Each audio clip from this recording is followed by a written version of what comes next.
Alright, hello everybody, I'm the Basement Reviewer, and it's rather late when I'm recording this, but I just thought of doing this video idea, so I decided to start recording it now.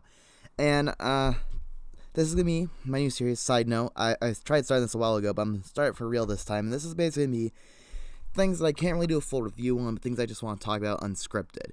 So today, I was thinking more about Star Wars Force of Evil as a whole, and particularly the strengths and weaknesses of it. And I think I kind of finally realized the biggest weakness, at least especially if it's like season 4, and that is the relationships in the show in general aren't that great when you really look down at it.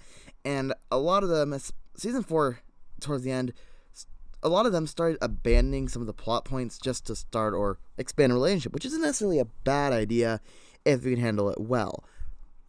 The problem is, a lot of these ones did feel kind of rushed. So, yeah, that's how a lot of these ended up going. With that said, I do want to say one thing specifically. There were good relationships within the show. They did have some good moments, and I'm probably trampling on a lot of people's thoughts on this because I know a lot of people were huge into the shipping when the show first came out. I was part of a lot of the fan groups, especially like on Facebook and whatnot, and a lot of people were really into shipping. But for the sake of the time, I'm not talking about ships. I'm talking about the actual relationships that the show had, and the major ones. I'm not talking about like the Jackie and whatever that girl's name was, because there's not enough time focused on that for me to really say it's good or bad. But for the sake of convenience, I'm talking about specifically Marco and Jackie, or Jarko as some people call it. Marco and Kelly, or Mark Kelly, I think is what the name was of it. Star and Tom, or I think they went Star Tom. And then Star and Marco, which was everyone referred to as Starco. For the sake of convenience, I'm also going to be going in order that they appeared on the show. And we're going to start with Marco and Jackie. This was kind of the big one for a couple seasons. The beginning of for season 1, we get introduced to the idea that Marco likes Jackie. And it's basically your typical cartoon crush. The guy likes her, but she doesn't really notice him. It's cliche, it's done. I'm not a huge fan of it, but this one actually got off to a decent start in season 2, and Bon Bon the Birthday Clown, I think was the name of the episode. Basically, with that episode, it shows the start of the relationship, and Jackie essentially likes Marco because he doesn't give up, and I think that's an interesting idea. The episode itself is really good, and it kind of starts with the Star Marco plotline as well, in some ways, with Star feeling jealous that Marco's getting, that some girl's getting Marco, but she doesn't want to kind of really admit it. And so the start of that relationship is actually really well set off, I would say. Probably the best start to any of these. Sorry, I've got a blanket trying to keep sound quality decent. Probably the best start to any of these. However, the relationship would kind of go quiet once season 3 started, with the Battle for Muni arc, because they couldn't really write Jackie into the plot for Muni, which is understandable. When it came to the end of that relationship, basically what happened was Marco started obsessing over this cape, and he started caring more about it than his Earth friends, which is what it is. I personally am not a huge fan of how they handled that. I think they could have done that a lot better. But, at the end of the day, they gave Jackie a really mature breakup with him, and it was their first relationship, and I honestly think it's probably the second best in the whole show. Overall, I give that one a 6 out of 10. Overall, Jackie has a good character, but not exactly a very in-depth character. She's one of those characters you can completely really write out of the show, and not much would be changed. Next, we got Marco and Kelly, and this is honestly the worst of these. There's a lot of potential for plot between these two, because both of them are kind of coming off breakups, and you could use them as foils for each other. The beginning of the relationship, they never really truly dated, but the beginning of it was in like Lava Lake party or whatever it's called. I forgot what one it was. It's the one where they're like, where Star and Tom are on a date, and Marco's feeling sad that Star's in a relationship with Tom. But in this episode, Marco's feeling sad, and Kelly kind of helps him after he helped her get Tad out of her head or out of her world, whatever it was. And basically that's how that started. it didn't really start get further into that until the episode they kiss, which I forgot the title of this one for the life of me. I think it was a season 4 one, where basically they become breakup buddies.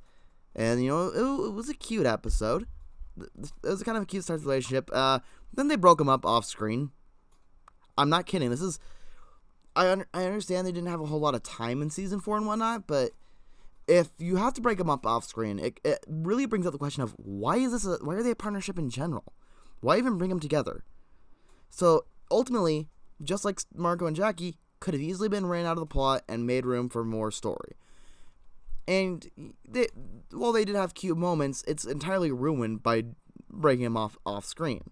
And I know they were in an official relationship, but all it takes is like showing one scene. Just show like a flashback of it. That's all I'm asking on it.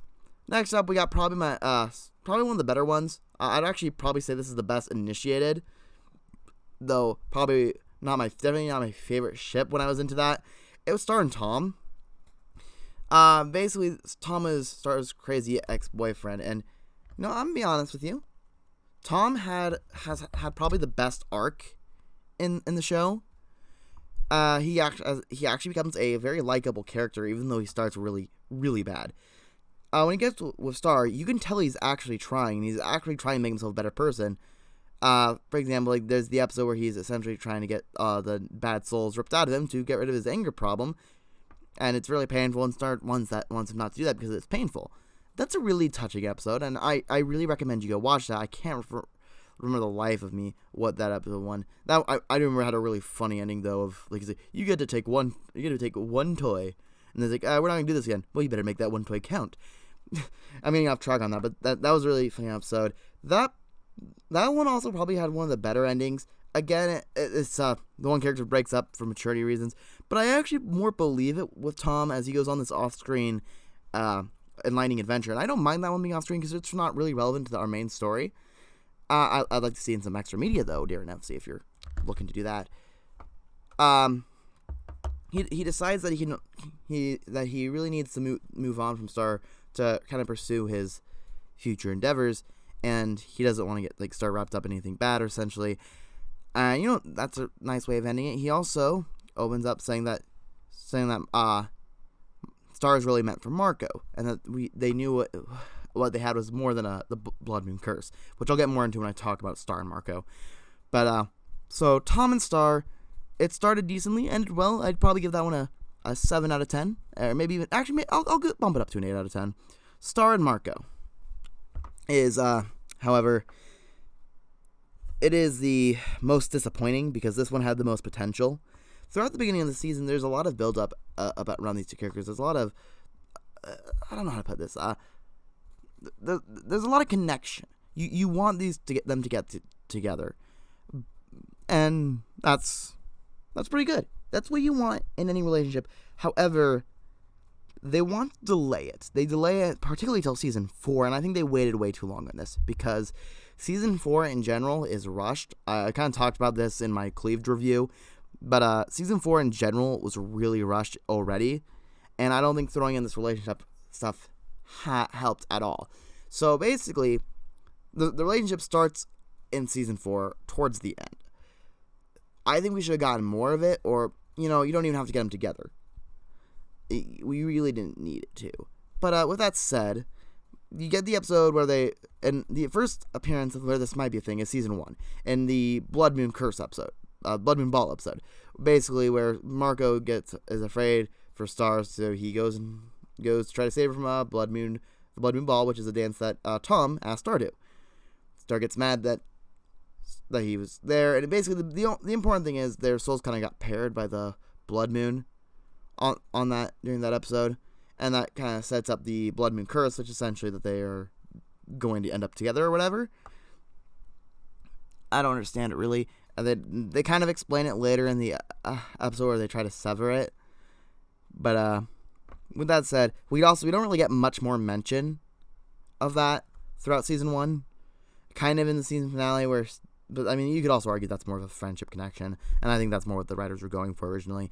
In season 2, you get Bon Bon the birthday clown, as I mentioned, and it's a great episode, and it's a great start for this pairing, but they don't really get much after it during season 2 until the finale.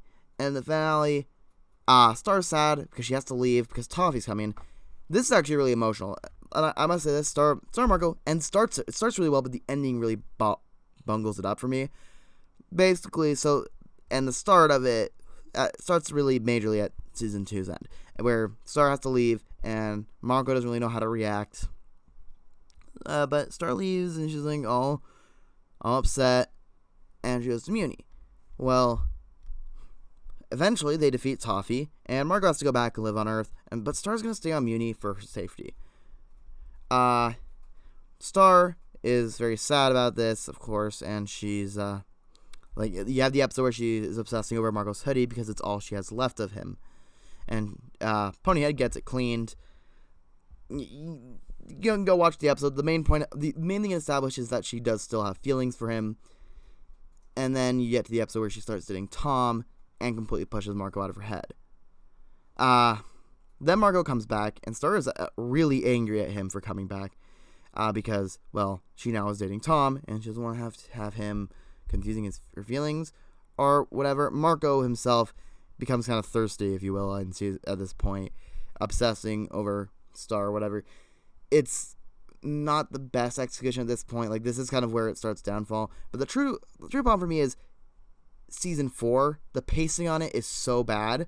They don't get the relationship truly started until like the ending of it, and they don't even make much mention of it until the ending of it, where Tom breaks up with Star, and then they get together, like all in like the final few episodes, which isn't necessarily a huge deal, except it directly gets in the way of the plot.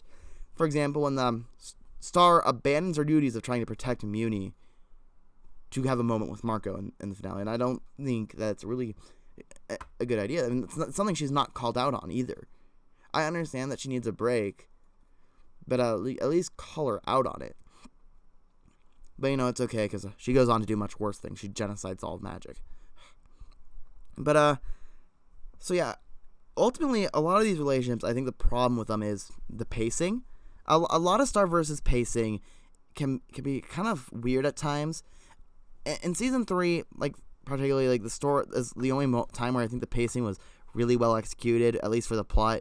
But even then, for relationships, they really didn't pace it well at all. So, I mean, I understand. It's a lot harder to write this stuff than... I mean, there's a reason I'm not truly a writer. But at the same time, the pacing really does ruin it for me. And I guess part of this is that the ending did kind of sour it, so everything about the ending was sour for me. And I won't lie that I'm a little biased on that. But at the same time, throughout the whole series, despite them being a very large part of the series, the relationships in Starverse they never really were that great. But with that said, I hope you enjoyed this kind of short podcast style.